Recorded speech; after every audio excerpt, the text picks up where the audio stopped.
Are you able to view my screen?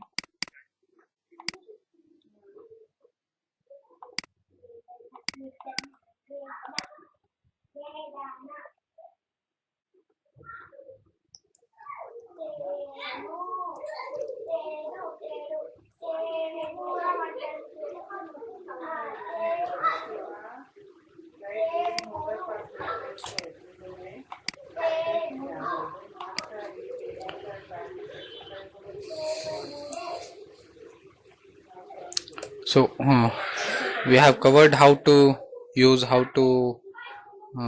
multiple configuration files. So now I want to elaborate why should I even go for dependency injection. I don't want to use dependency injection. I directly want to inject the values programmatically. Why should I even bother about using dependency injection? What's the advantages I get? So let us say you want to make a T. Let us have a real world example, so that after that we'll map the same requirement as per our dependency injection. Okay, so let us say you want to make a tea. For that you have to boil the milk, add the sugar, tea powder, and some other extra stuff if you want to do. In short, you have to do the hard work, all the hard work, this thing, right? Now if you like to get the same tea from another person who is from a 5-star hotel and take less amount of time to prepare tea and the quality is also acceptable. So you have a friend, let us say, who is working some 5-star hotel and he makes some good quality tea and within even much less amount of time than what you do, and he does handle all the things like good milk, good tea powder, good sugar, from where the sugar, which quality of sugar, from where tea powder, Assam or what, he knows bigger knowledge than you do. Okay, because he is a professional from the tea maker of 5-star hotel. So don't you like to get a tea from that person, or would you do the hard work? So obviously anyone would choose 5-star hotel person to prepare their tea for them if he's going to do it for free, right?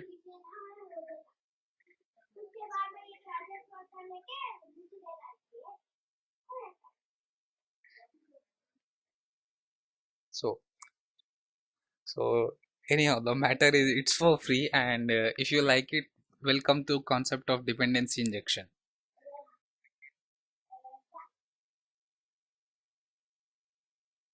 So so that's how Spring is a professional guy like 5-star hotel who knows a lot of things because he is a professional one. He had born in that, he has grew up in that, he has many more, much more experience than what we can do. So he's giving us all the things. He is taking care of the hardware, the resources, from where to get which is the best of the best. He is caring about everything.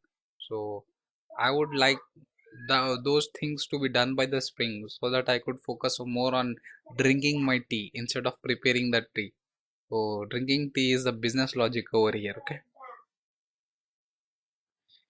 so I got my main object, or my main class, which is dependent on mail class.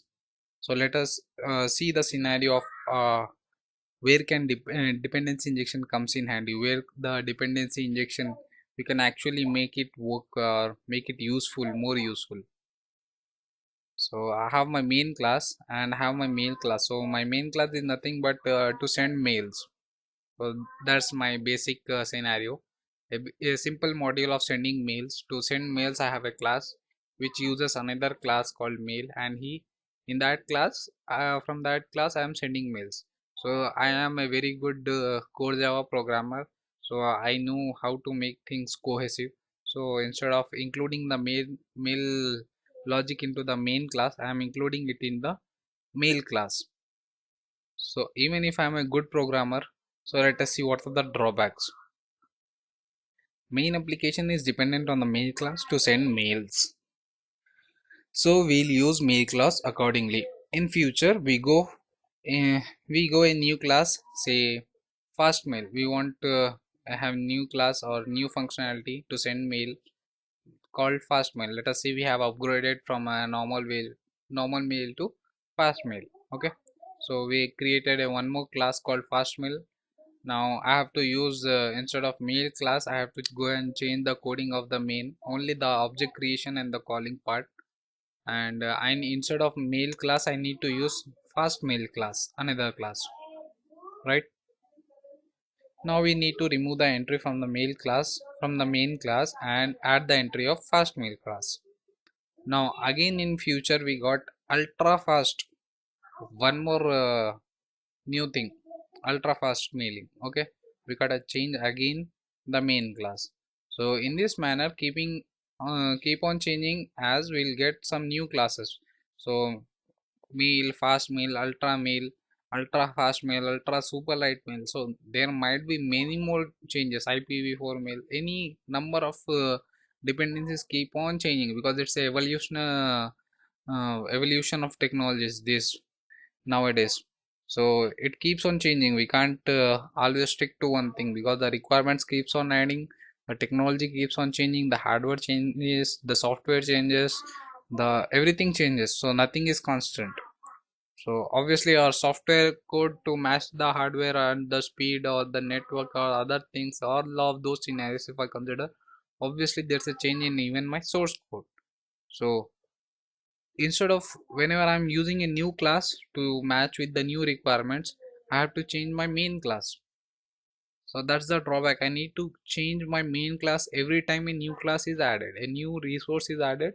I need to go ahead, remove the previous entry and add the new entry, right? Now that's definitely a problem because I don't want to keep doing that funny business all along. Once I develop a code, that should be a static one until and unless there's some serious change. I don't want to go ahead and change my main class.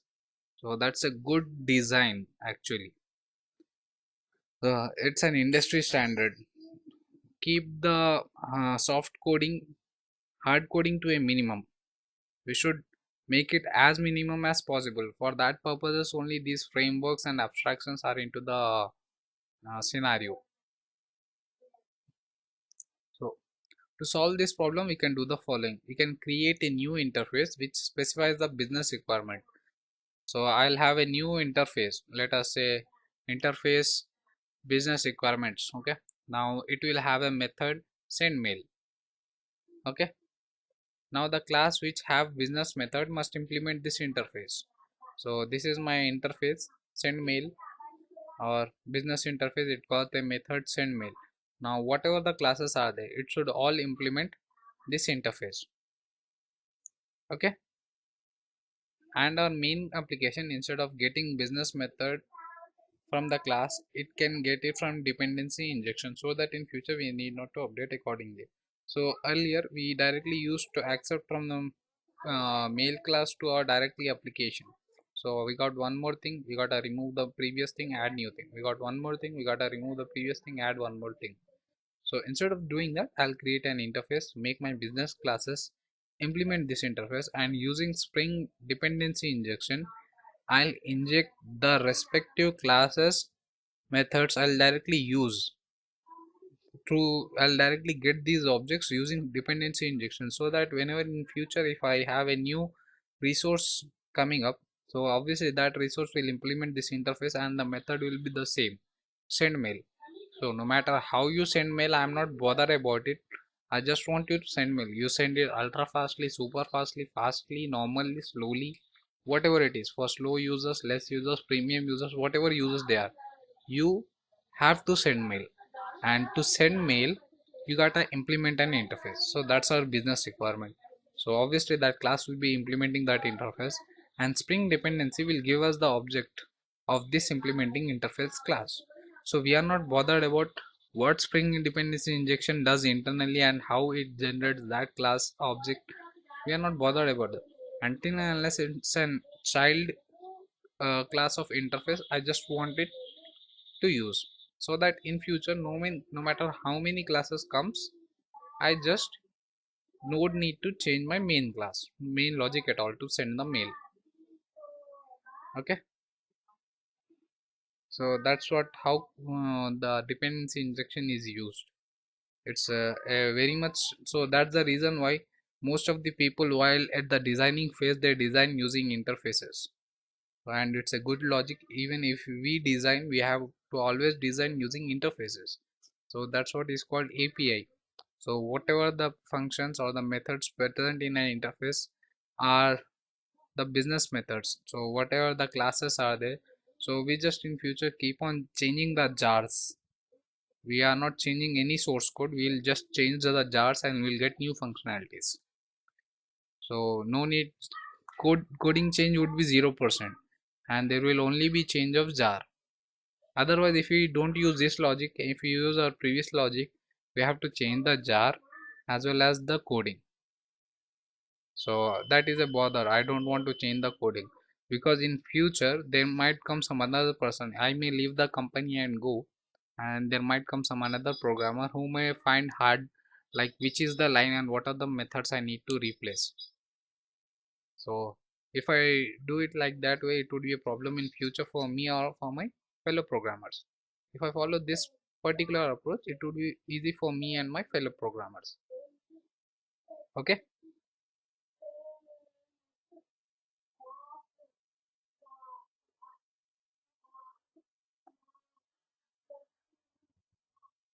So let us see, proceed with our Spring core.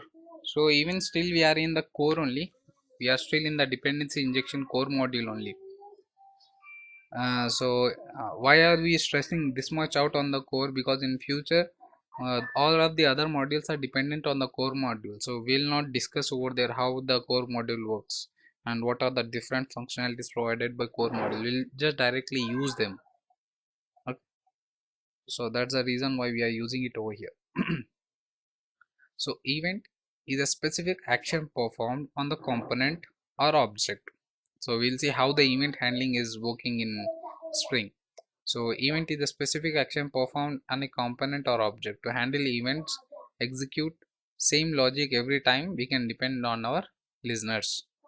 The listener provide an event handling method to handle the event. So event is something like a user interaction or some kind of input for our program. There's something change in the environment, that is an event. That might be due to some user interactivity, that might be due to some server down, that might be due to some time change. The reason can be, there can be many event performs. Okay, so multiple events can be, but those events can start can be as our input to our program. So to respond to a event, we need to have listeners. So whenever an event occurs, if we want the notification, we need to listen to that interface. So that listening, whatever class is done, is called listener. Okay, like in Swing we have button listeners. Whenever a user clicks the button, we have button listeners action event called. So if we register over the button, so whenever user clicks, we'll get an action event for the user click. We even have in JavaScript, HTML, on mouse over, in these kinds of, but in programming we'll have some different events. We'll not have any clicks or like those things. We'll have some other events. Okay, so all events are objects. As we know, Java is an object based programming. Exception, threading, everything, events, everything is an object. And all listeners are interfaces in Java environment. So if you want to make our class a listener, we got to implement some specific interfaces. So if we implement some interfaces, so our class will become a listener. So in order to perform in event handling, four details are required. Source object, something example like button component, we need to have these. Okay, event, some action event we have to have, like for example action event listener, for example action listener. Event handling methods, for example action perform. So we got to implement this listener to make a class a listener, and we'll get an event object for every event occurred, and we'll have a method that will be executed for every action, and we'll have a source object where all of these resources are present. Okay, in Spring environment, event handling is given to notify when the Spring container is activated or deactivated in the Spring based applications or Java based applications where Spring is also used.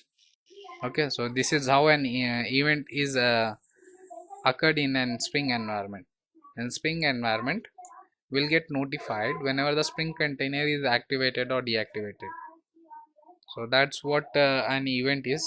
So whenever a container is activated or deactivated or refreshed, we'll get an event. This event handling helps programmer to notice how much time the Spring related business logic is executed in the project. So we can have a look of time taken by a Spring program to how much time did it take to execute the logic using this Spring events. So this is a typical scenario where we can use Spring event mechanism.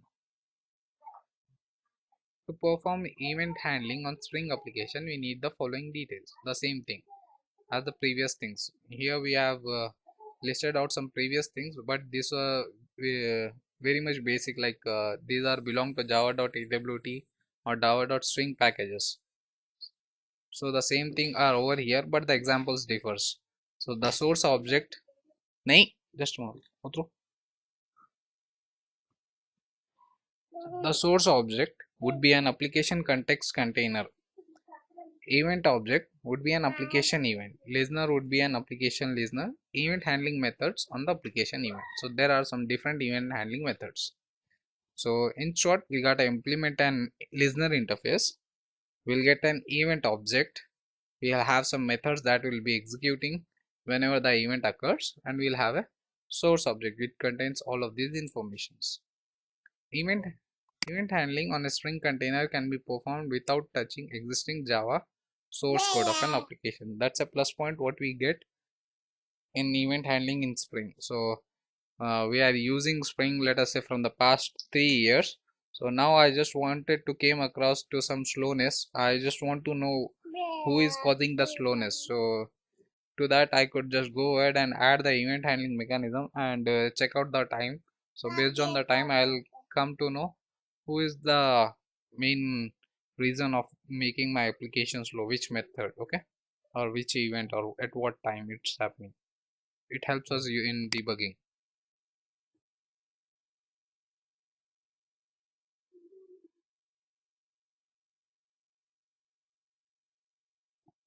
Yeah, just before the uh, event starting I'll give a starter. Like at the application starting I'll give a starter like system dot current millisecond. So whatever the time it would be, I'll keep that over there. And at the end time I'll again count the same current milliseconds, and I'll just do the minus operation between the start end time and the start time, so that I'll get an idea how much total time is taking for my Spring container to evaluate a logic. So base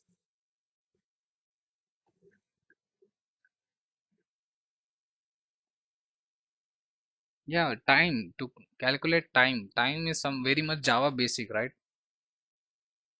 Why would I do some heavy stuff or heavy burdening just to get time? Because I can get time using very much simple things, very much Java basic things, so I'll get it using that only, right? If I want to do some heavy container tasks or any abstraction layer things, I would go for Spring. But just for getting time, why should I even bother touching Spring? Because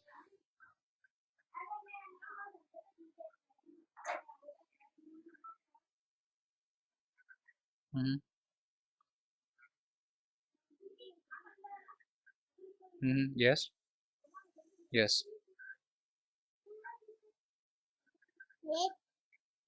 yes,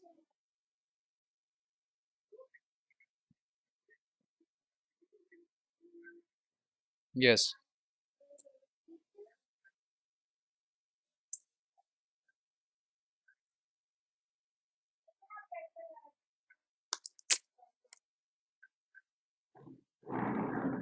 No, no, it's nothing like from the system. So let us say a typical scenario would be like this. A new version of Spring has been released. Okay. So I was using some 1.x. Now I am using 2.x. So, but due to migration, I got some performance degradations. So I just wanted to know what is the actual time and why is it taking that much. I want to do some debugging and R&D of my code. At that time moment, these event handling mechanisms comes in very much handy. There are very many other places where you can use event handling, but it's a one of those things. Okay. So application context container, the advanced container. There we have two containers, right? Bean factory container and application context container. So application context container has support for three events. Just a moment, please be online. Asim नहीं आप जाओ नहीं नहीं बोलना है इसमें जाओ आप भाभी माँ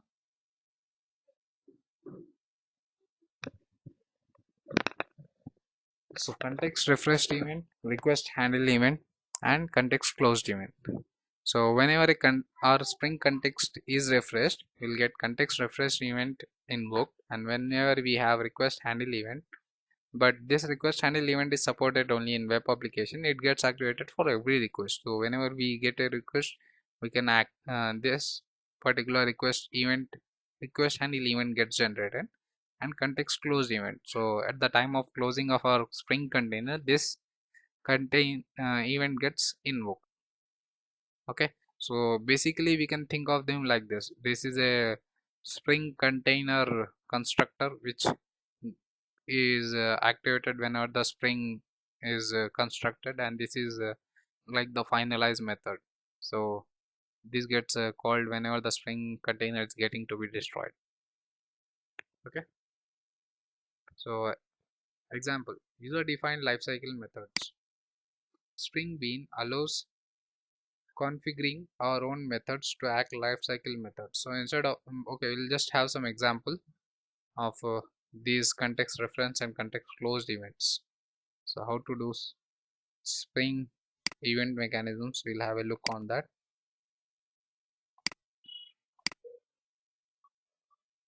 Okay, so this is my basic interface with some business method declaration.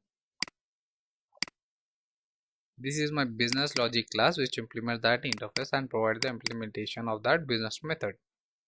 It's nothing but returning the message where it's very much basic. So here I got one helper class. I have created a new class. So this is as our first look program only. Okay, there's nothing special over here other than I got an extra class which implements application listener. Okay, so application listener is an listener interface. Whenever I implement this interface, my class will become a listener. So I'll keep on listening to some specific events. So what are the specific events? So whenever the application context get refreshed or started or ended, I'll get an method, this method invoked, okay, on application event. And this is the object what I get from the Spring container whenever an application uh, event is generated, event is raised. So it got some methods using which I can find out or do some other tasks. So here's what basically I am doing. I want to print out the time between the starting of the container and the time taken to the end of the container, the start time and the end time, and I just want to print out the difference between the end time and the start time. So I'm just printing out a SOP control in this method. Whenever this method gets invoked, this will get printed. After that, I'm saying some index of. If it is context refresh event, then this application object will have a string called context reference event in it.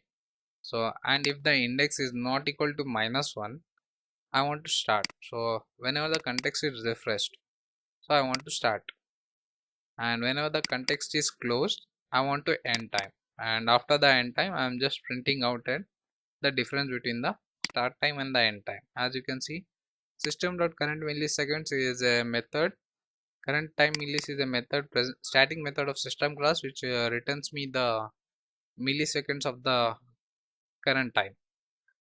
So the time from here to here. time from context refresh event to context close event would be the total time of my container. So I'm just printing out. Okay. Okay, is it this logic is clear with you? So so in my configuration file, what are the special things I need to do for making an listener event handling? Let us see. So there are no special things I need to give. I just need to specify that there's a bean existing called helper. So I'm just specifying that there's a bean existing helper. That's it. So in that helper class I'm implementing those interfaces, but in the configuration file I need not to do some special configurations. Okay. So after that I have our basic thing for some class. I'm having an ID and it got a property called message. For that I'm assigning value hello. So demo enter IMPL. For the message value I'm giving hello. So it would be hello, what are the username passed, have a great day.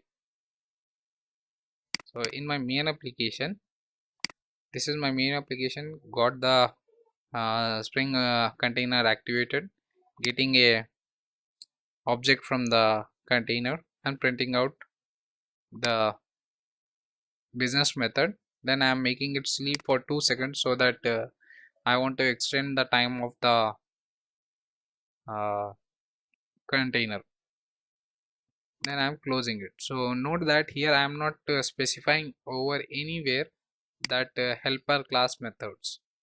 I am not calling this method on application event. I'm not calling that method over here. So that method will be invoked automatically by string whenever the context is refreshed or closed. Okay.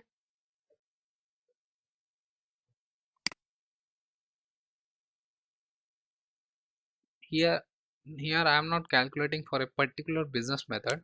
Here I am calculating the whole time of a container, how much time the container is taking, the Spring container itself, to start from the starting time of the container to the end of the container, the total lifetime of the container, how much time it took.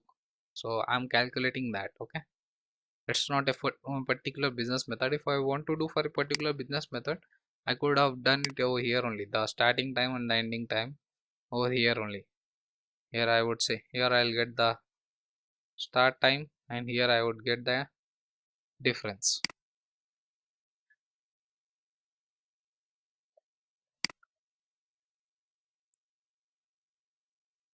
Yes.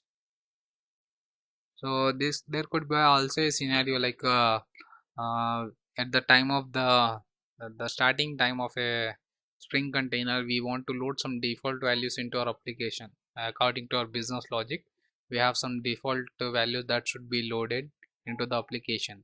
So at some middle time of the application in running, I want to give some new values. So at that time, I want the container to be refreshed, and if the container is refreshed, I want the new values again to be reflected into my application. So what I will do, here in my helper class, in the refresh event, in this if block, I'll write the logic to reload all the default values, new default values. So that could also be a typical example where we can use this event handling mechanism.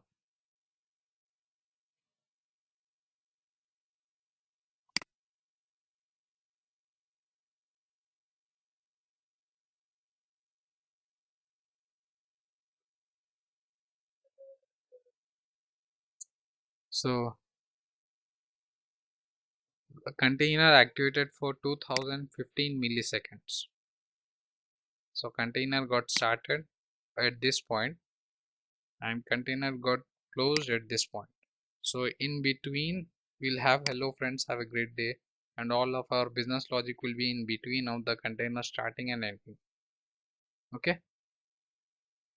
So the total time was this thing. If I have removed this thing, it would be even much less, but our concept is not about how to know or how to increase or reduce the spring time. So I just wanted to show how to use the event handling mechanism in Spring. The first option was to implement application listener interface. Using that, we need to implement a method called on application event. We got some object called application event, and it has string in it, and it string contains context refresh event and context closed event. So whenever the context get refreshes or event gets started, it will have in its string as context refresh event as event part, event string part. So based on that, we are doing things. Okay.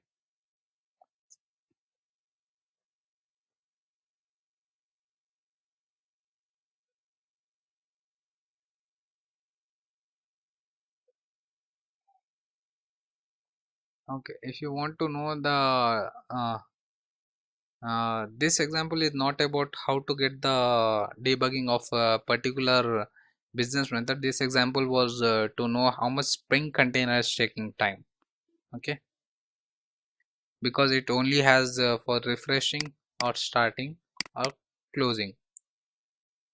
Only these two are the events what we are using. So there's a no way for this example to know which method is taking how much time.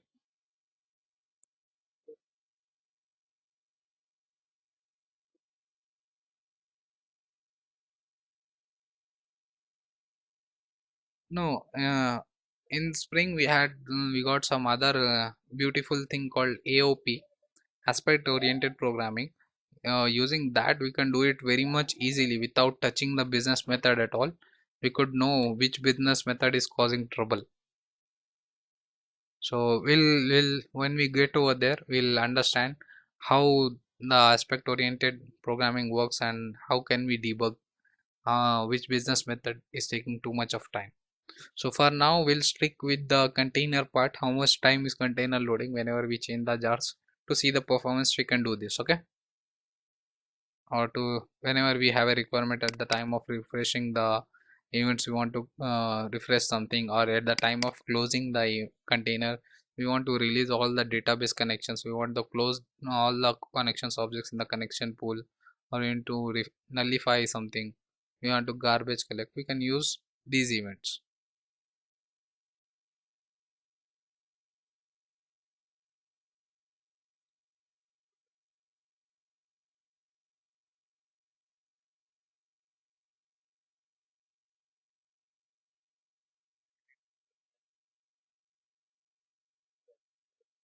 No, in the PPT I didn't mention that. I said it orally at that place where we can get that. In the PPT, I didn't mention we can debug it. In the PPT, I just always mention the conceptual things, the theoretical things I never mentioned in the PPTs. Where to use a concept is up to us.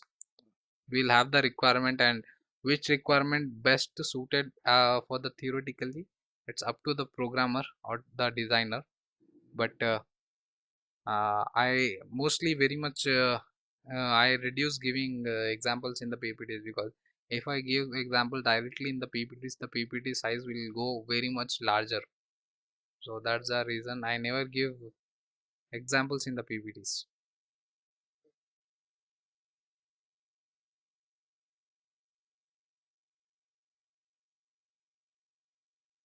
Yeah, and this is not only the one scenario. There can be many other scenarios. Like I said, business specific reload events will have to load some default values, because generally in our applications we'll use internationalization. In the internationalization, we want to load defaultly some 5 or 6 packages, 5 or 6 properties. If we are deploying in the French, so we'll know commonly what are the French people are the languages they are using. So those guys are using French, those guys are using Italian, those guys are using English. So we defaultly load these three property files. So in the future we come to know that they are even using some other language, Spanish. So we'll defaultly load even that thing. So we would just want to refresh the Spring container, and that the refresher will give that as input. So at, in those type of requirements we can use these things. And at the uh, revival of the Spring container, whenever we are about to close the Spring container, our objects are very much important. If we database connection objects, if we don't close them, will affect the other applications which are using the same database. So database connection objects are always very much costly resources. So we are very much recommended to close those objects whenever we don't use this. So if a Spring container, if we are utilizing them but we are not closing them, so it's a drawback for us.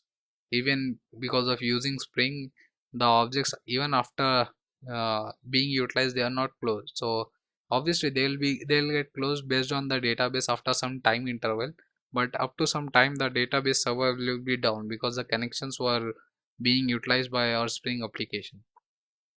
So to avoid that, at the time of closing we can release those connections. Okay,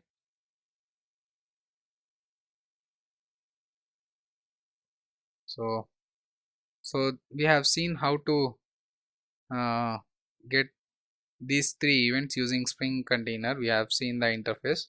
So there are other methodologies or other approaches we can do Spring event handling. So instead of, like, let us say I don't want a predefined method that we call it the initialization or destroying. I want my user defined method. I'll say if my application name is like a banking application, I'll name my initialization method as init banking or load banking properties or start banking. I'll have my own method names and I want those to be invoked, okay, at the starting time and the ending time. So the Spring even provides support for that thing. We'll see how that is done. So Spring Bean class allows us to configure user defined method acts as lifecycle methods. Init lifecycle method container call this method automatically after dependency injection process is completed on the bean properties. Whenever all, no, it's nowhere related to the server. Init is just a terminology what we generally do in all the applications. This is nowhere yeah, Spring container. This is nowhere related to any other container. This is only related to the Spring container. Okay.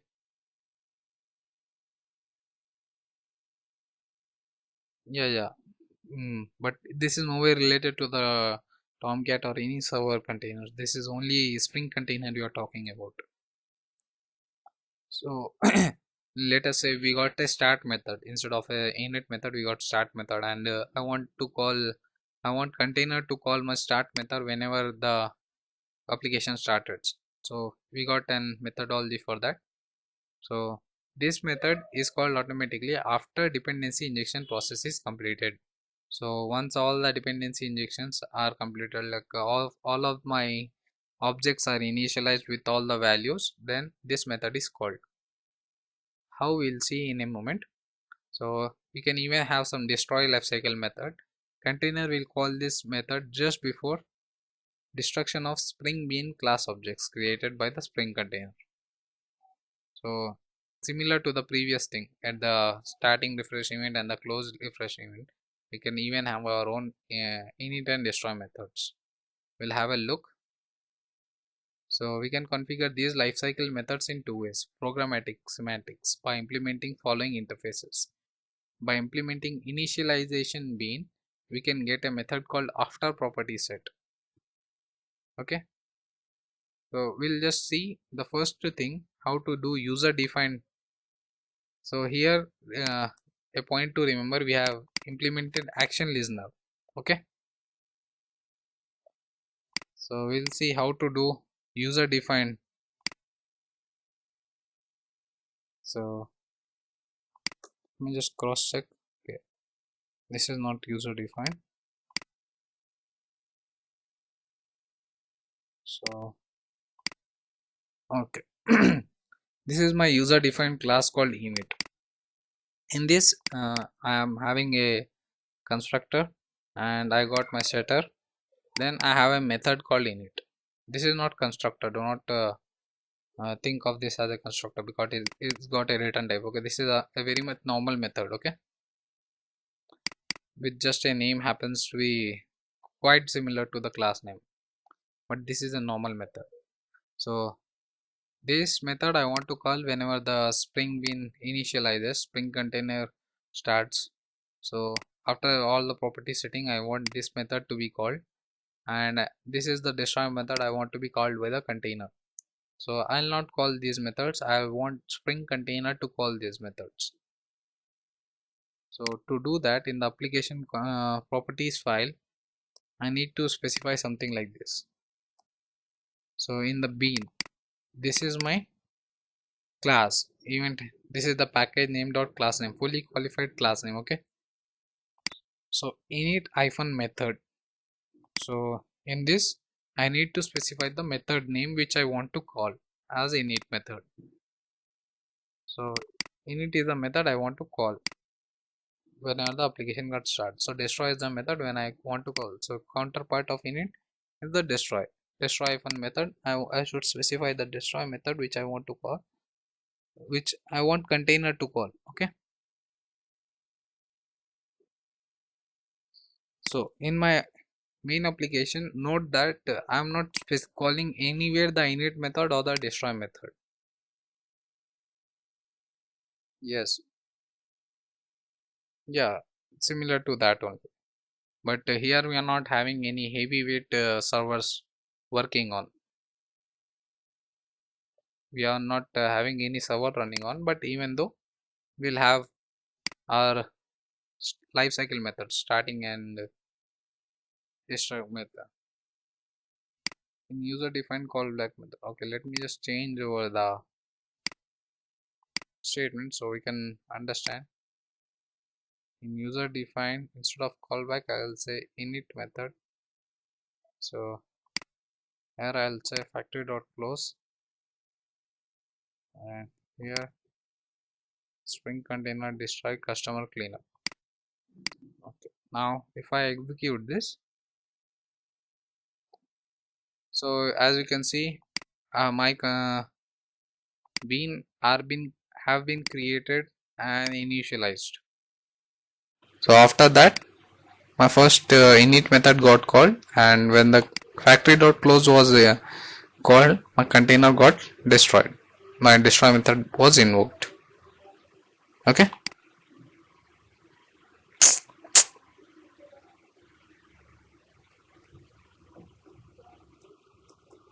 I'll just start my screen recording. Sorry.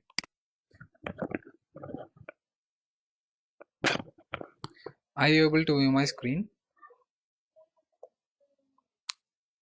So we have seen how to call our user defined lifecycle methods. We are just specifying init hyphen method and destroy hyphen method in the bean add tag, so that we want our own init or destroy method to be invoked. So even there are other methodologies to call initialization or the destroying methods. We'll have a look what are the other methodologies. So we can configure these lifecycle in two ways: programmatic semantics, by implementing the following interfaces. By implementing initializing bean, we'll get a method called after property set. So whenever all the properties are set, we can this method gets invoked. And if we implement disposable bean, we'll get a method called destroy. So this method gets invoked whenever a container is about to be destroyed. So we have seen declarative statements. We have an example of how to use these things, but let us again have an overview. So using the bean attributes with init method and the destroy method. As these lifecycle methods are user defined methods, their names should be configured during the Spring Bean class configuration in the Spring configuration file using init method and destroy method attributes of the bean tag. Note, we can give any names for these lifecycle methods, but init and destroy are standard names. So like we have discussed, we can give any names, but init and destroy are the standard names what we generally and commonly every programmer does. So it's a recommended one. Anyway, whatever the name it is mandatory to configure them in the configuration file. Init method is useful to check whether appropriate values were injected into the Spring Bean properties are not through dependency injection. Destroy lifecycle method is used to nullify the bean properties and to release non-Java resources associated with the bean properties when the Spring Bean class object is about to be destroyed. So these are the typical case scenarios where we use init or the destroy methods. It is always recommended to use init method and destroy method in the bean configuration file instead of implementing the initializing bean and the disposable bean interfaces to call unnecessarily couple your code to Spring. So basically we'll have some dependencies if we implement interfaces. So it is recommended to have code which has very much loose coupling. So if we want loose coupling, we it's recommended to go for user defined methods using init method and destroy method attributes of the bean tag. Just as a refreshment, coupling is a term which defines or displays the dependency of one object to the other.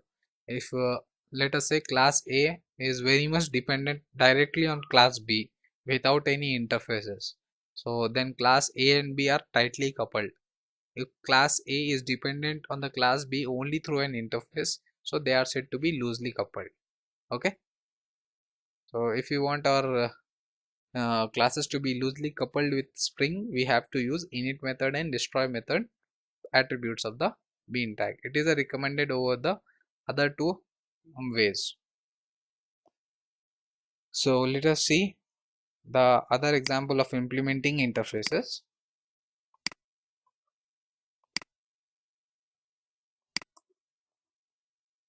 So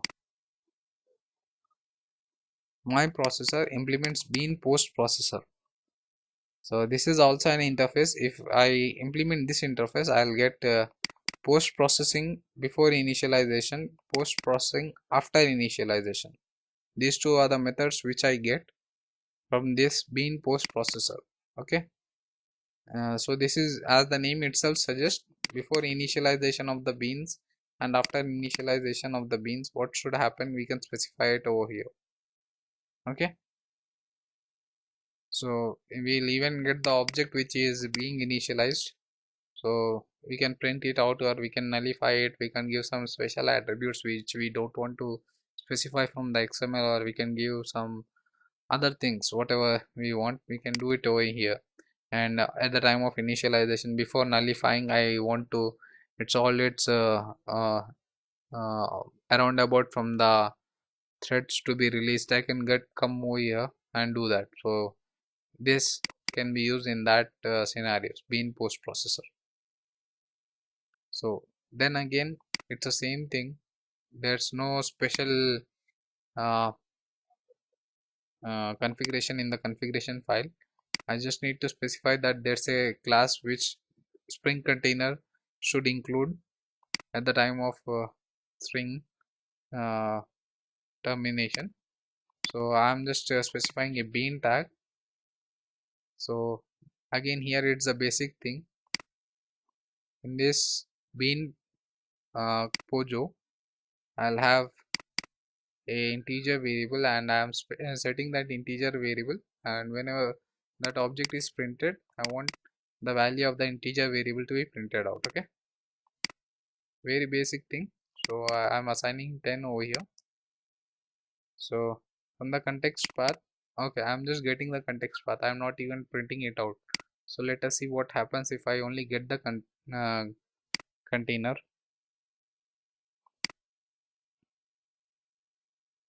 So all of my methods called invoked.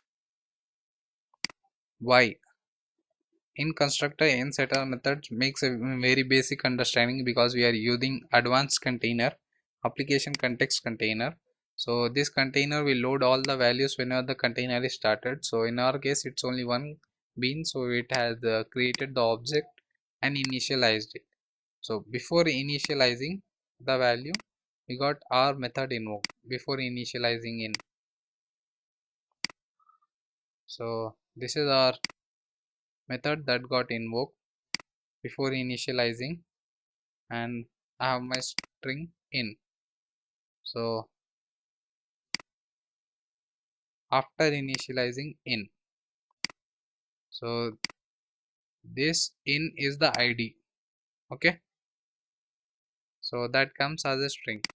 So that is how before and after initializing are coming up, but how this 10 got printed, that is somewhere explained over here, because I am getting the object and I am printing the object over here in the post processing and even in the post after processing initialization. So in these two methods I am just printing out that bean object. Okay, so generally we used to do it in a demo client. We used to implement call those methods over here, but I, instead of doing over here, I just did it over here. Okay, that's the only phrase, but this is not important. What we want to see is this thing. So implementing a bean post processor, we'll get two methods: post processor and before initialization, post processor after initialization. So we can even do, I think, no, this is again another. So initializing bean and disposable bean, so this gives me after property set and destroy methods. So whenever I uh, say that my pojo implements these two beans, so spring container will call these methods whenever spring container is about to destroy, or spring container is going to have set the values after property sets. Have already set all those values, so this method will get after that in move. So any special configurations for this? As usual, there would be no special configuration even for that, but I'm just specifying that p1 value would be having 10 as value. P1 variable will have value 10. Okay, so in my class, using advanced container, I'm getting the object, and after getting the object I'm printing it out, and after closing I'm printing it in a statement from the main. After container closing, I'll just say from main. So if I execute this, the output would be similar, but the terminologies are all different over here. Okay, I think I just misspelled over here.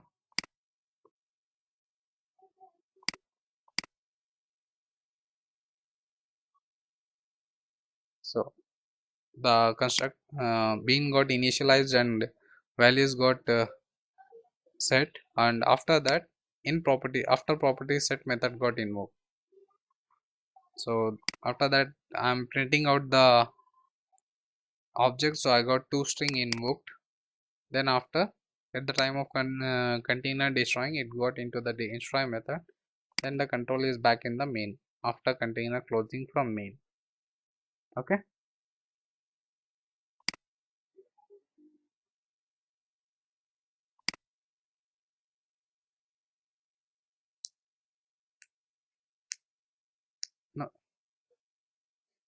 no, no, post and pre-initialization, to get those values I need to implement this interface bean post processor.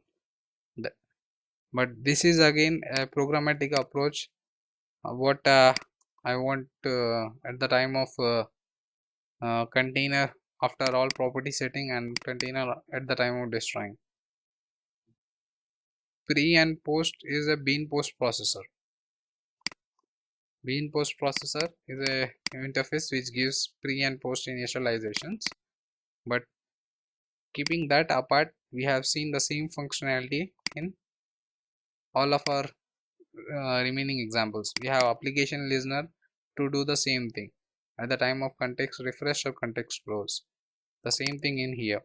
We got implement initializing bean and disposable bean for event we invoked at the time of context refresh or context closed. The same thing even using our own init methods at the time of context refreshing or starting, I would say, or at the time of context closing. But this is a one thing is different, that is bean post processor, which was used to call events at the time of before being initializing and before after being initializing. We can always go ahead and add club all these things into a simple program, so we can do multiple things over here. So if I say like this, I'll directly have to implement these methods. So I can make a bigger program like that way. So if I do over here, so I'll get those respective things over here, but I just don't want to club things. I just want to make separate things, every concept to be clear. So I have created multiple programs. Okay. So Spring even provides supports for internationalization, but to see Spring internationalization, we'll just have an look generally how do we do Spring internationalization. To use a basic, this is a basic Spring, this is a basic internationalization example. This is nowhere related to Spring. Okay. So to use basic internationalization, we need to work with something called locale class. Locale class, we need to specify what are the languages we are going to use, and locale class is very much dependent to the area code and language. So this is a default convention what we follow in internationalization, and it's nowhere specified like this is only we should follow, but it's a recommended one again. Okay. So locale class equal to en us, so English of United States. So whichever the locale class will have en underscore us will be invoked, but I have no locale class with en underscore us. So basically whenever I do that, so the locale would be the default one, and default whenever I say whatever the app would be, the resource bundle would be dot property file, that would be invoked. Okay. So if I give any error name over here, so app.properties should be invoked. If I open app.properties, we can see the default language I want to use is English, and I got some basic English messages: save English, clear English, delete English, cancel English. So I just wanted to mention that these are the English type things. If I open Canada, the same thing: save, clear, delete and cancel, but at the right side I have mentioned English Canada because I don't know Canada. So instead of changing the language, I just change the, I've given some extra string to specify this is from another properties file of Canada language. Okay. So the same thing again. I don't know the another language. I'm specifying English UK. I don't even know French. So the same thing I'm doing for the French file also. French Belgium, French Belgium. But the messages I'm not changing. But I know Hindi, Hindi India. रख दे, साफ कर दे, निकाल दे, छोड़ दे. This is Hindi, and this is Telugu. Petti, साफ चाहिए, తీసేయి, వదిలేయి. Some basic things for save, clear, delete and cancel. Okay. So how to use them is the concept over here. So if I specify some improper things, so the default file will get in loaded in my resource bundle class. So I'm using that resource bundle class to get those strings. Okay. So this is a basic program of internationalization. This is nowhere related to Spring. So we'll have an idea how things goes in basic, then we'll see what's going on non-Spring. So this is how a basic things goes. We are getting our own English things. So the default thing is English. So even if I specify something wrong over here, it should still work. The same thing, English. Okay. So now let us give English CA. This file I want to give. Okay. Underscore en underscore ca is the locale I want to be loaded into my resource bundle class, and using that resource bundle class I'll get the messages. So this is again a frame. In that frame I am adding 4 buttons. On clicking those buttons I'm not giving any action interfaces, I'm just adding those and packing them. I'm not doing any heavy logic over here, heavy logic. Okay. So this should give me the English with Kannada, English Kannada, English Kannada, English Kannada, save delete. Okay, but if I want Telugu AP, I'll give over here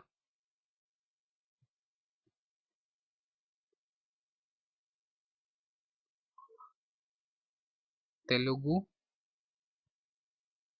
AP. As you can see, Telugu underscore AP is the code. So I'll give Telugu AP.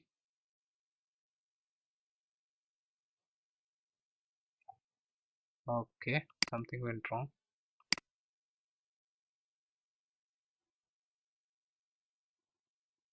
TELUGU underscore AP.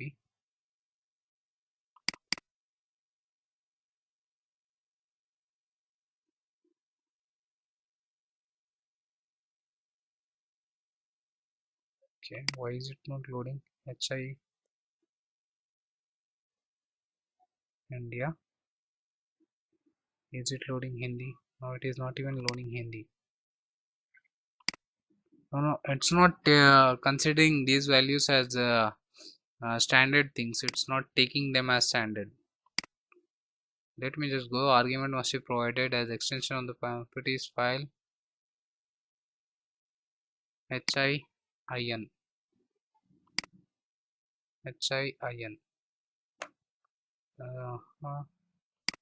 It worked then, but it is not working now.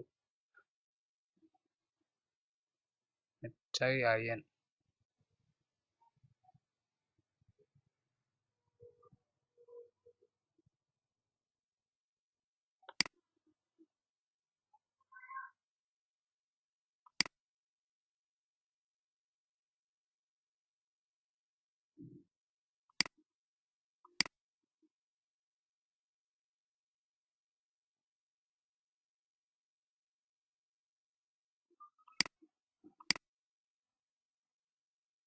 Okay, it is even not taking now.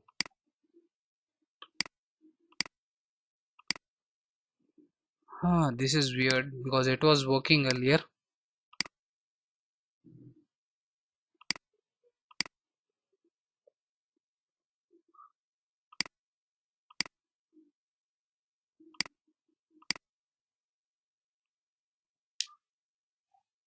Let me just cross check with my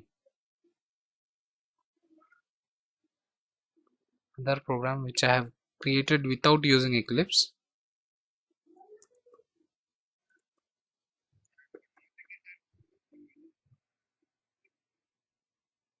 Spring tool suite.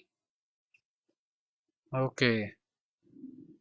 Okay, I'll do that because you earlier said you are comfortable with Eclipse. I have created all the examples using Eclipse.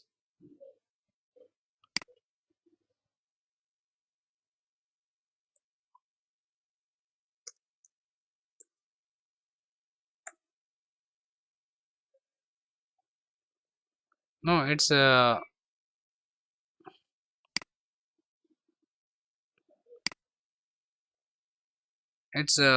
always user's choice. It's nowhere related to what we should do.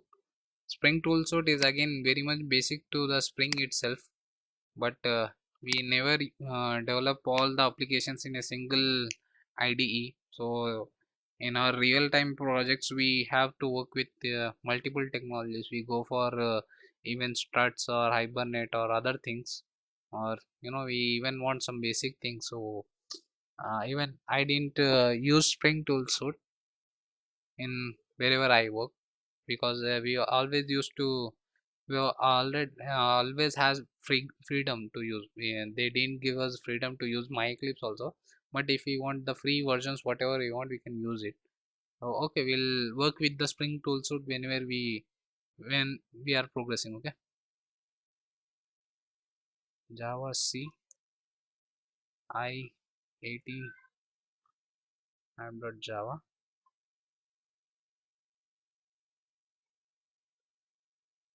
Java space I 18.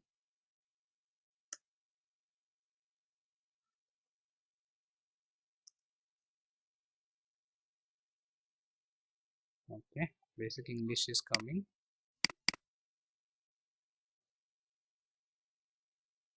HI space IN. Okay.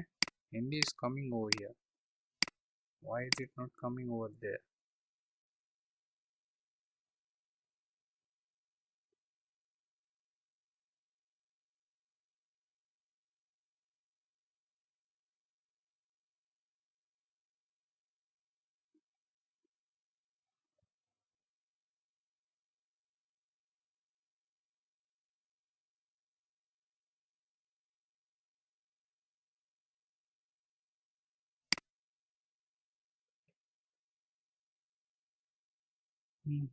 Okay. Let me just cross check.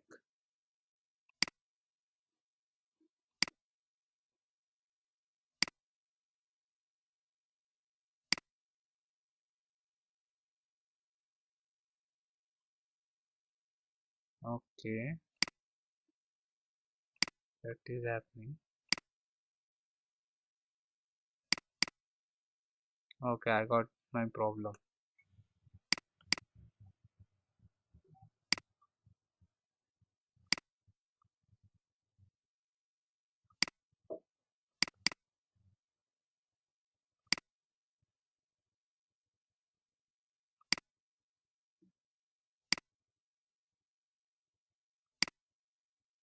So in my class path, I earlier I have added the that particular folder, Spring folder, Spring internationalization. So from there it was picking up.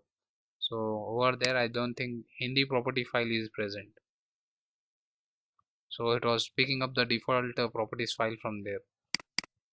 So here, if I give now, this should work properly. I should get the Hindi.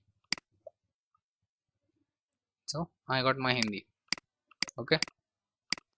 Similarly, if I want Telugu, I'll give TELUGU and I will say AP, Telugu from AP. Please pop up. పెట్టేయి సాఫ్ చేసి తీసేయి వదిలేయి. Is it correct? I don't know much of Telugu. I speak very little of Telugu. So then again, I think you got the idea how to work with the internationalization. Okay. This example is clear with you because the same example I have used for Spring internationalization.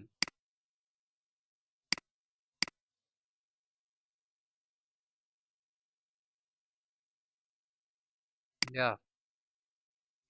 So in here, let us see what I have done in my configuration file first. In my configuration file, I'm specifying resource bundle resource, a resource bundle message source, a class, predefined class, and this should be this is a again predefined id what we should specify for our resource bundle message source.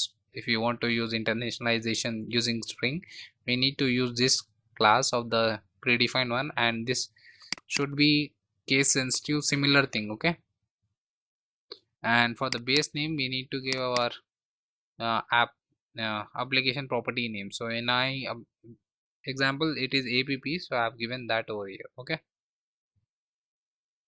so in my Spring example, I'm creating the local, again hard coding, and after that I'm starting my container, and uh, in the container, using that container I'm getting the messages.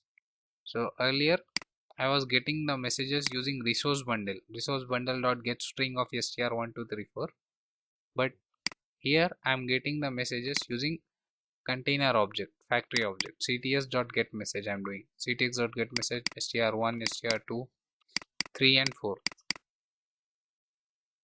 So after getting the message, I'm just printing it out. We'll discuss what is this. These are other things, but first of all, I want to change the class path again. Back to this. Otherwise, it will pick up from our basic example. Don't want that to happen. So I'll just remove that from the class path. So okay. Now it build at the workspace. Now if I run, whatever the str2 is, that should become. So str2 message should be clear. Str2 French BE. So str2 is clear French Belgium. We can also have property placeholders. You can even use some property placeholders. Let us say we have some common validations logic in my properties file. So I want to just replace those validations property placeholders based on some of my business logic, or based on some validations I'll change. Like I want usernames from French to have 3 characters, username from British to have some 6 characters, username from India to have 10 characters in their name. So based on the logic I will change these placeholders at those situations. Spring provides support for that. So if we are getting the messages, so we need to give, we can also give it like this. So new string of an array of using hi and psi. So if we have a look at our property file, we got 2 placeholders. So these placeholders are nothing but the string array over here. Okay, hi and psi. I'll say p1 and p2.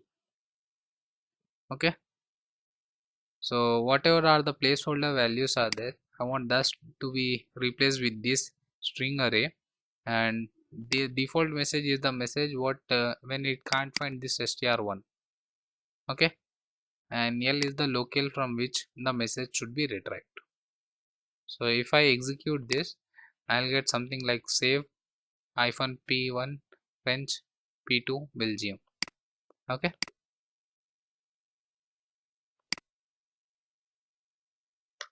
so save p1 French p2 Belgium. Is it clear? So that's how we can even do string internationalization. Okay, sure, I'll open it once again. So here in the argument I specified an string array. In that array I specified p1 and p2. This is an anonymous array, but if we want we can have it we can do some heavy logic over here, heavy logic or heavy validations. Then we can generate heavy logic to generate array. Okay, to generate placeholders. So the heavy logic could be like get the IP address of the user, and based on the IP address we will categorize him, and based on his category we'll give him a respective placeholder value so that he'll get his own message. We can do whatever logic we want, we can do, but at the end of the day we want some array to be generated based on our logic. So that array will pass it to over here. Okay.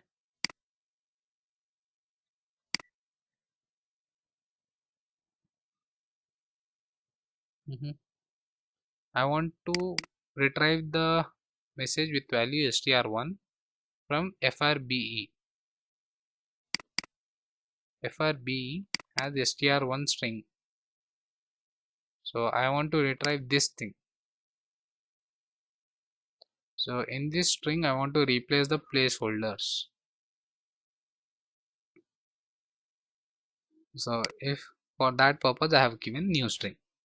So retrieve that string with the str1, replace the placeholders with these things. If there is no message with str1, give the default message and the locale.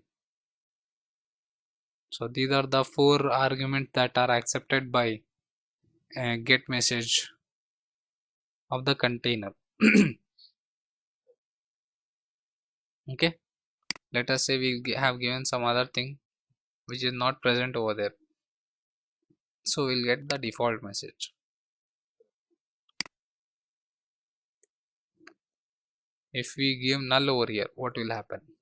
I am not providing any placeholders, which is a very bad programming logic. So if I don't specify, I'll get the directly placeholders without replacing. So then again it's up to the programmer, he should specify. Spring is not responsible for that. If we are not specifying, it's our mistake, not the Spring mistake. Spring has provided support, we are not utilizing that. It is in that way.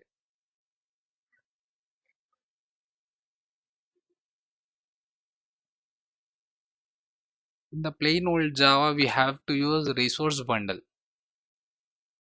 So a specific thing for resource bundle itself. But here we are not using resource bundle.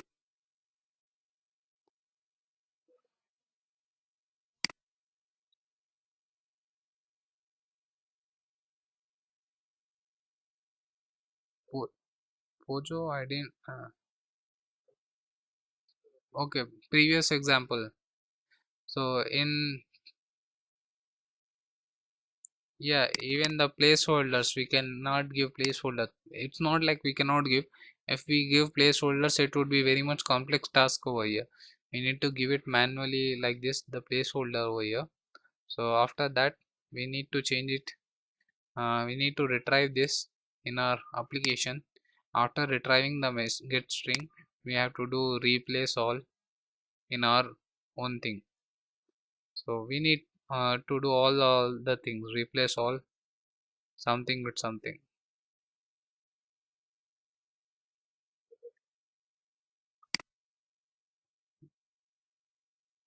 Yeah,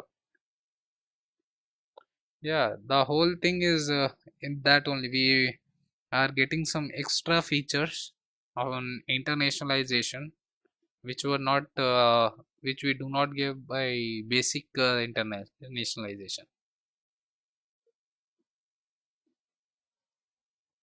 So then again, here we can't specify the default argument for the get string. And once we, if we want to load multiple from multiple properties file, we need to create multiple resource bundles with multiple locales, and they will have, we from that we need to get the strings. But in Spring app, if you want to get the message from multiple locales, we just change the last argument. If you want to have some different default messages, we change the argument. If you want to place a placeholder, we change the argument. If you want to get some base thing, so this is the basic thing, first argument. Other three things are the additional things which we do not get in the basic get message of the core.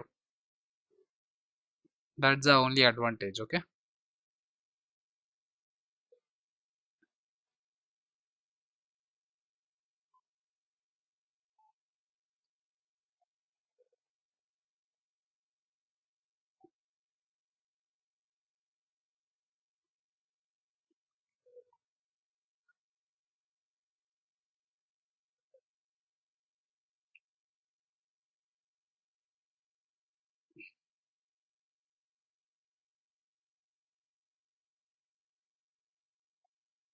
No, no, no, actually how come any framework will know where is the user accessing from? No thing will know, because whenever the user access, we only have his IP address, or based on some other criteria, based on the server, we can know from where he is accessing. How come the Spring have knowledge of user's IP address or where it is deployed, the server details?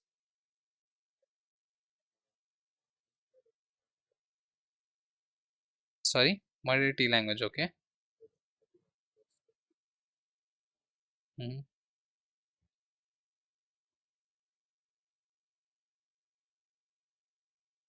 Yes.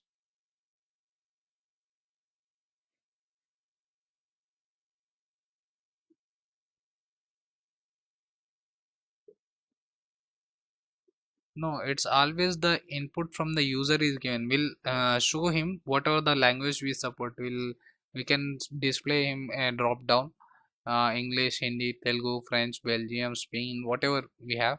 We have all these languages support. Please select it into an appropriate one, or we can suggest him based on his area, based on his request, or based on the multiple times request generations. We can suggest him. These are the basic things which people want to see in languages. So we'll get an idea. Okay, we are generating this many languages. For this language we got these many requests, so maybe the user from this area also, he also wants the same language, we can suggest him, do you want this page to be translated in this language? But then again, the choice should be made from the user. Spring is nowhere responsible, the code is again from the programmer side.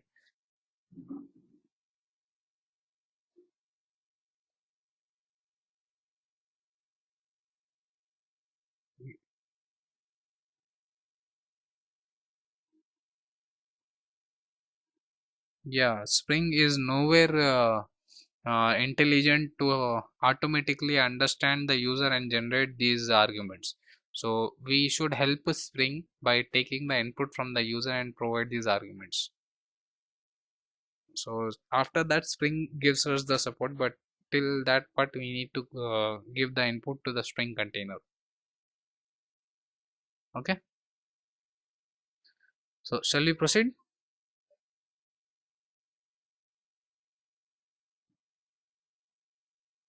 So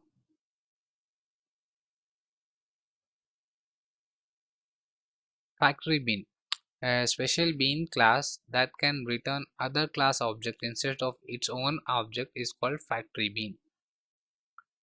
In a regular programming, we'll come across many predefined factory bean classes. When factory bean configuration bean id is configured as dependent value to our bean class property, will not be injected with factory bean class object. It will be injected with some other class object and return factory bean class. So any class returning object of any other class, that class we can specify it as a factory bean. Okay, it's like a factory which generates or develop or produces objects of some other classes. Ice cream factory, something like that. Okay, a factory which has production, a class which has a production of other class objects, we can call it as a factory bean.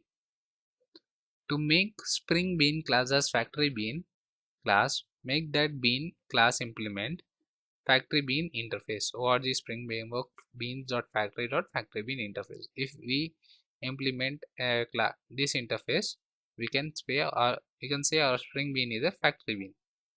Factory bean hyphen bean is a spring in spring facilitates to create a bean by factory class. Factory class will have non-static methods to return the object of bean. Factory class must have a static method to return the instance of class itself. So basically, factory class, it is not mandatory to return some other class object. It can also have method to return its own class objects. So if it has methods to return its own class object, that method should be a static one. If it is returning some other class object, then that method should be an instance one. Okay, so generally, why should I even go for factory bean? I am good with the constructors part. I am good with the setters and getters to create an object. I am very much reliable with the constructors. Why should I even think about factory bean? Let us say we have a constructor which is private. Oops, I didn't thought of that functionality till now. I have a requirement where I should make a class constructor as private, but at that time Spring, is it useless? Is it doesn't it have any support to generate objects which have private constructors? No, using some factory mechanism we can do that. Okay, so when Spring bean class has private constructor, we cannot create its object from outside. Then we can give instruction to Spring container to create object of bean class using factory method. So instead of using constructors, now Spring container will use factory methods to generate objects. It is recommended to use static factory method to return instance of its own class and instance factory method to return instance of other class. Okay, so if factory method expects any arguments, then pass that arguments using constructor argument in the configuration file. Okay, if our factory methods has any input taking as arguments, let us say some integers or something, so if we want to pass those as integers, we have to use constructor argument in the configuration file. While configuring spring bean class, if class attribute is not there and factory method attributes are there, then Spring Container uses instance factory method of the specified factory bean class to create Spring Bean object. So if it is a static factory method, we can directly specify, but if it is an instance factory method, to specify we are using instance factory method, we have to skip the class attribute of the bean tag, and we skip the class attribute, but we keep factory bean and factory method attributes. We'll see how to generate a factory using Spring. Okay, so it will make more sense for us. So this is my interface, this is my bean implementing the interface, having the setters, two setters for two objects and a business method. So test bean implements factory bean. Okay, so factory bean is a predefined interface of org.springbean or factory.factory bean. So it got three methods: get object type, is singleton. So whenever I want to create object using factory bean, my own factory bean, I need to make my bean as factory bean by implementing this interface. So Spring Container will call this method whenever the object we want to retrieve, and respective these methods will use whenever we want to get the object type or check whether the object is singleton or not. Okay, so here we need to do all our complex logics. If you want to take control over the container bean factory, I don't want to depend on the Spring Container. I want to make my own container factory bean. I don't want to get the objects from the Spring Container because I have some of my own requirement or project specific requirements. Then I can go for factory bean. So in my configuration class, as you can see, there's no special property or special bean tag I'm specifying to make that test bean as factory bean. I'm just specifying the bean with the class and id. So in my main application, I'm activating the Spring Container, getting the object, printing the business method using the business method. So here again I am nowhere utilizing the test bean object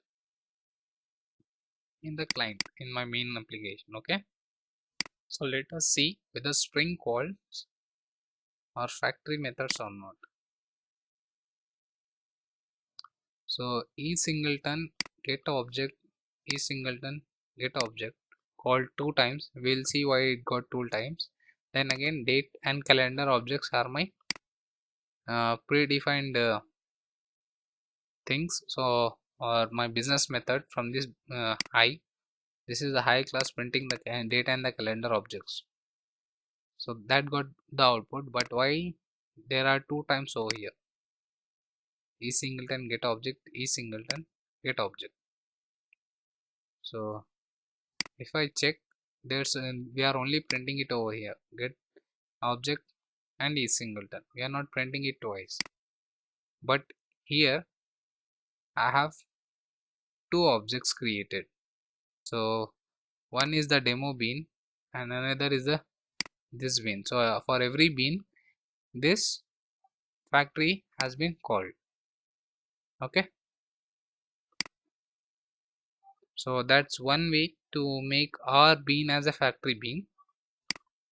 So there's also another way around to make our bean as factory bean.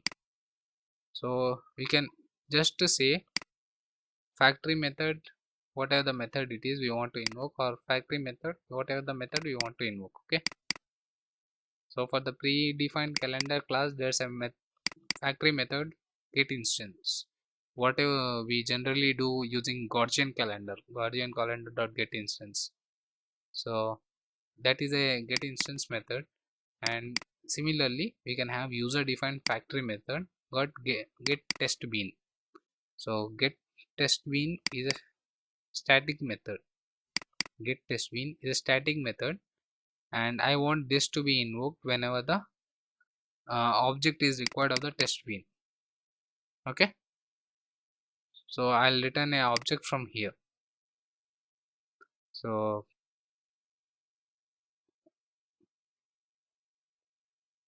yes, this method has to be configured in the XML file, and if there are any arguments, those arguments should be configured using constructor arg tag. Okay,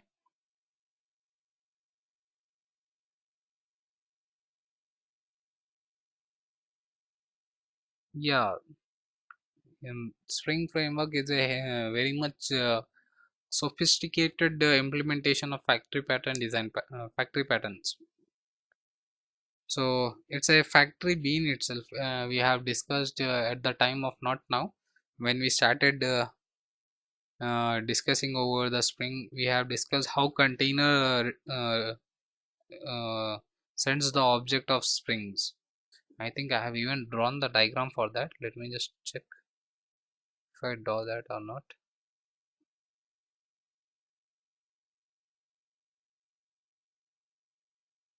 Yeah, here.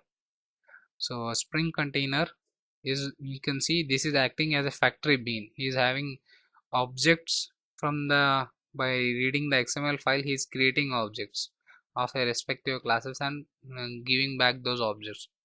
So Spring container is like a factory bean which creates and manages the life cycle of the these all objects, okay, which are created by this thing, but it doesn't takes responsibility of any object that we create by ourselves using new keyword. It only takes the responsibility of objects which we take from the Spring container.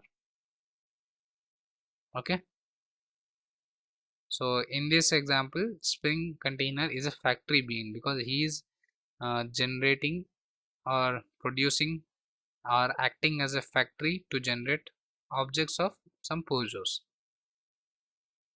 So obviously he needs help of some XML file. Reading some of those XML file, he'll know how to, what are the things he should include in those objects, what are the default values, or what are the setters and methods, and what are the variables, and for those he should specify the values, what are the constructor arguments, all those things he'll know.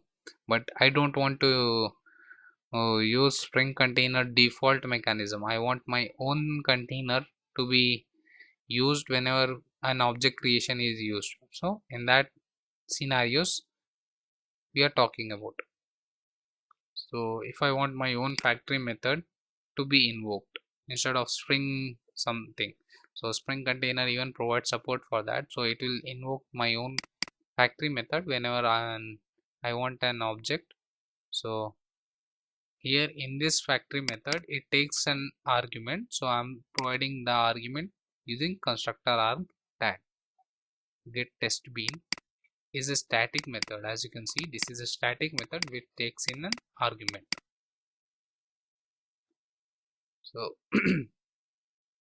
and this is a return type. This method returns test bean. So this method returns an id. Whenever I get the t1, it will return test bean and it will invoke this static method at that moment. So the other things are the similar thing. In demo enter is my interface with some business method. Demo bean is my bean which implement that interface and business method. So demo client, in the client I'm just getting db and printing out db. So here in my application, db is a demo bean which has a reference bean as t1. So whenever I want to use t1, I'll get this factory method invoked. Okay, so if I execute this, I'll see the application of static factory method got invoked to get the object of db. Okay, so earlier we have seen to make a class as factory bean, we had implement an interface. That interface was factory bean. But if I don't want it in this way, there's also another way around. That is, in the application context file, you need to specify the factory method. Okay, what if I don't have static? I want to return instance method. I want to return some other class objects. I have to go for instance method. So for that, in my demo bean, so from my demo bean, I'm having an instance method, factory method, which doesn't return its own class object. It returns some other class object. Test bean. Test bean is some other class. Okay. So for the some other class, I want to uh, whenever I want an object of this class, I want this method to be invoked. Okay. But as a last point from the PPT, while configuring Sprint Bean class, if class attribute is not there and factory bean factory method attributes are there, then Spring container uses instance factory method of the specified factory bean class. So I should make or skip the class attribute of the bean of test bean. Let us see. So get test bean is a method. Now for this bean I am skipping the class attribute. As you can see, there's no class attribute for that thing. So whenever I acquire t1 object, I want get test bean method to be invoked. So that get test bean method is present in demo bean class. So in that demo bean only I am having the reference of t1 as tb. So in my demo bean I have tv. So whenever I want to get the object of tv, I don't want to invoke the constructor of test bean. I want to invoke this particular instance method. So at that scenario I can use one more time the factory mechanism of Spring container. This is the third method how I can make bean as a factory bean. Okay, so in my class bean, again I am getting the demo bean object, and from the demo bean object I am saying hello. Then I am getting test bean object using factory dot get bean of t1. Then I am printing out t1 dot get company.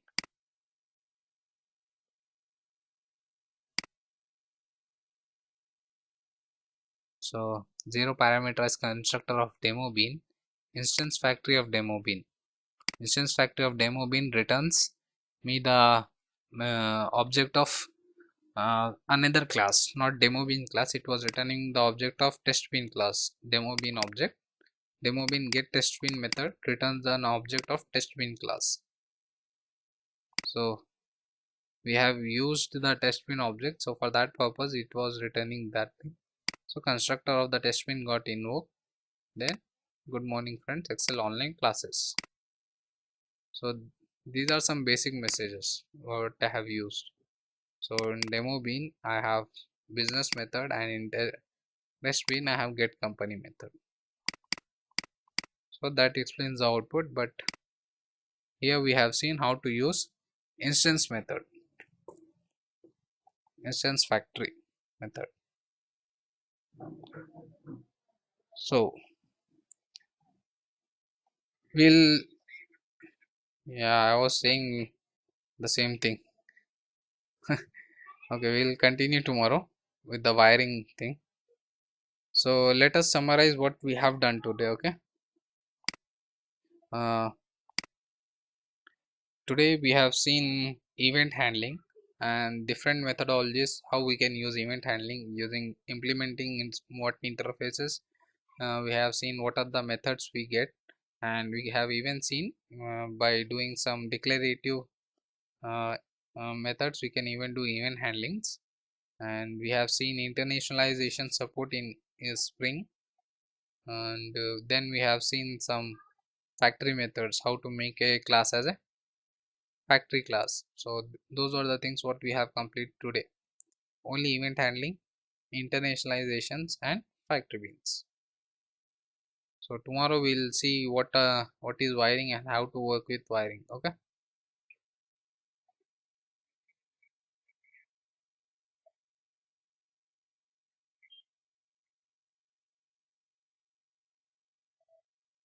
Okay. And the next exercise for you is, please don't skip the exercise. I think you are in a hurry. So what should I give you an exercise? Exercise should come. So write a program.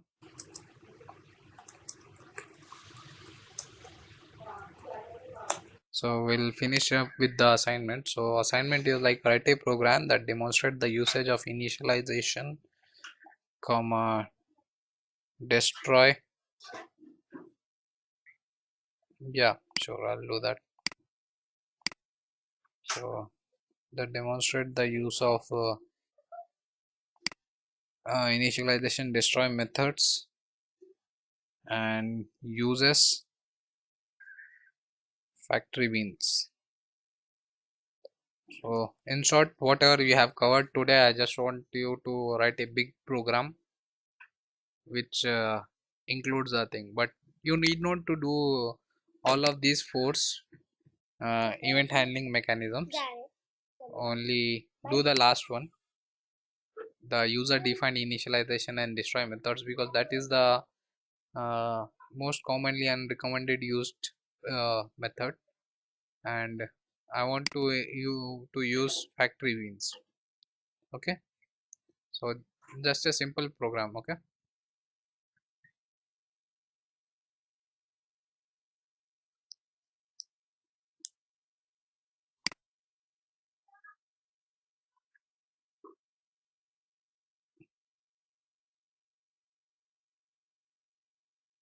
Yeah, sure, I'll right away I'll do that.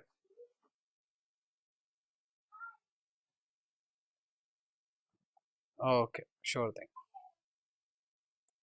Bye.